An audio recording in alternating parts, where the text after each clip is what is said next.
My name is Ashley Conti, and I did my capstone on the Collapse of WorldCom. So, just a little background on WorldCom.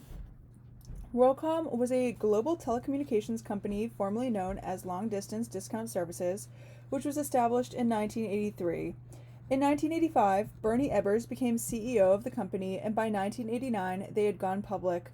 With the help of Ebbers, WorldCom became the third largest telecommunications company in the United States.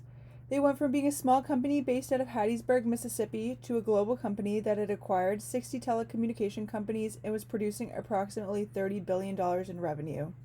However, they were using the accrual accounting method to alter the books after finding out the company was facing heavy debt and was not generating enough revenue. On June 25, 2002, WorldCom disclosed that a $3.8 billion fraud regarding the line cost capitalization had taken place, which was the largest issue in terms of dollars, but a lot more was going on in the workplace. I pulled these two images from the SEC's report of investigation. One displays the summary of improper income statement amounts by area, while the other looks more in depth at the improper adjustments to line costs.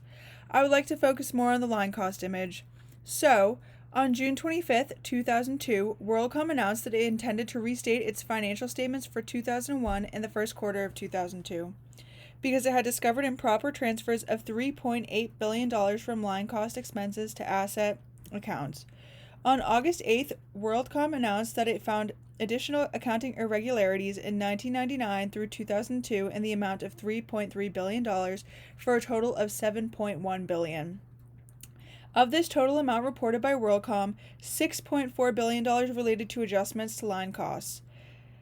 From the second quarter of 1999 through the first quarter of 2002, WorldCom improperly reduced its reported line costs and increased pre-tax income by over $7 billion.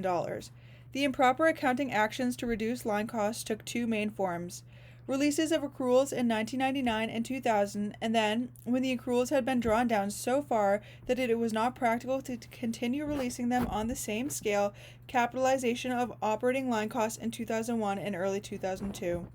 The two principal methods of reducing line costs accounted for the overwhelming majority of the $7.3 billion of improper line cost adjustments identified above. The chart does not include the reclassification of $1.8 billion in SG&A expenses to cost of goods sold, which the company reported as line costs. WorldCom then reduced it through accrual releases in 1999 and 2002, and the capitalization of line costs and additional accrual releases in 2000 and 2001. By capitalizing line costs, WorldCom avoided recognizing standard operating expenses when they were incurred and instead postponed them into the future. The line costs that WorldCom capitalized were ongoing operating expenses that accounting rules required WorldCom to recognize immediately. There were quite a few causes that led to the collapse of WorldCom, one of them being poor strategic planning. WorldCom had been so consumed with the concept of growth through acquisition to the point where they lacked proper executive and strategic decision making. To acquire this immense amount of growth, they were not using predefined strategic plans, rather, they were using opportunistic and rapid acquisitions of other companies.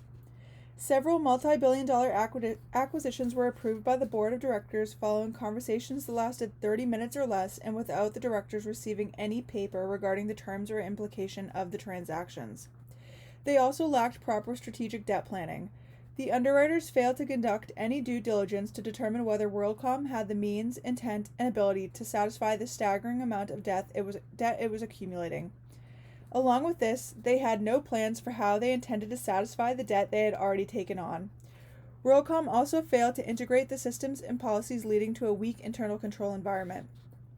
The WorldCom board had a very limited role to the company's debt offerings, and the casual approach to debt is further evidenced in which its debt offerings were undertaken. All debt offerings had been managed internally by WorldCom personnel. One of the employees responsible for a $2 billion debt offering had never run a debt offering before, but single-handedly managed it from start to finish. In addition, many of the underwriters were selected using criteria other than merit. The criteria included the amount of credit that the underwriter's commercial banking affiliates had extended or committed to WorldCom, and the ratings that the underwriter analysts had given to WorldCom.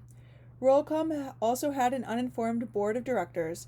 They were described as distant and detached from the working of the company. WorldCom was dominated by Messrs. Ebers and Sullivan, with virtually no checks or restraints on their actions by the board of directors or other management, and critical questioning of any matter throughout the meetings was highly discouraged. This allowed the board to fail when it came to evaluating transactions in depth. In many cases, the directors were not even provided with any written materials or analysis regarding potential acquisitions or transactions.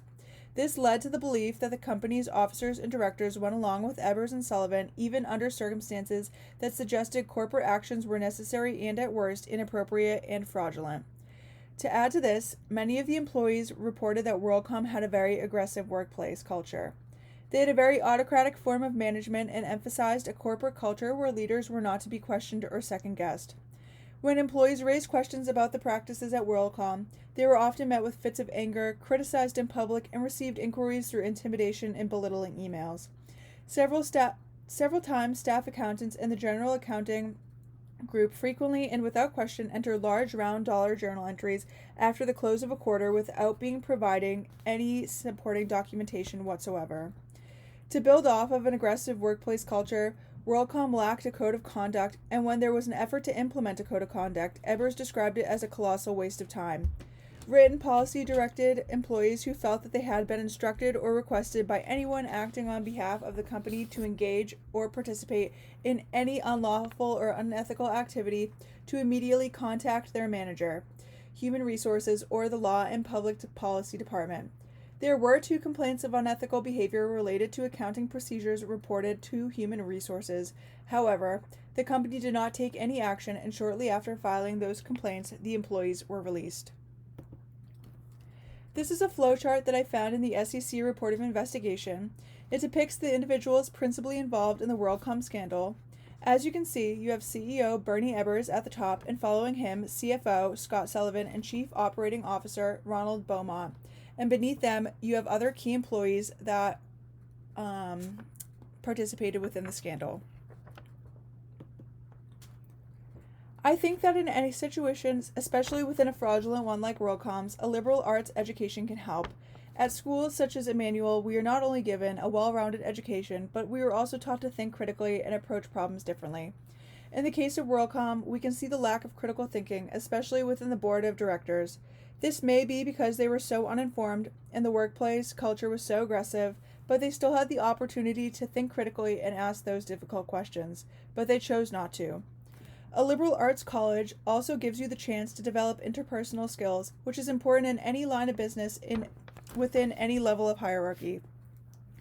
Hopefully none of us encounter a situation quite on the same scale as WorldCom's. However, if we do, I believe that all of us have the ability to make the correct decisions with the help of the well-rounded education and problem-solving skills we've developed at Emmanuel, along with the things we learn along the way as we embark on a new journey and head off into the workforce.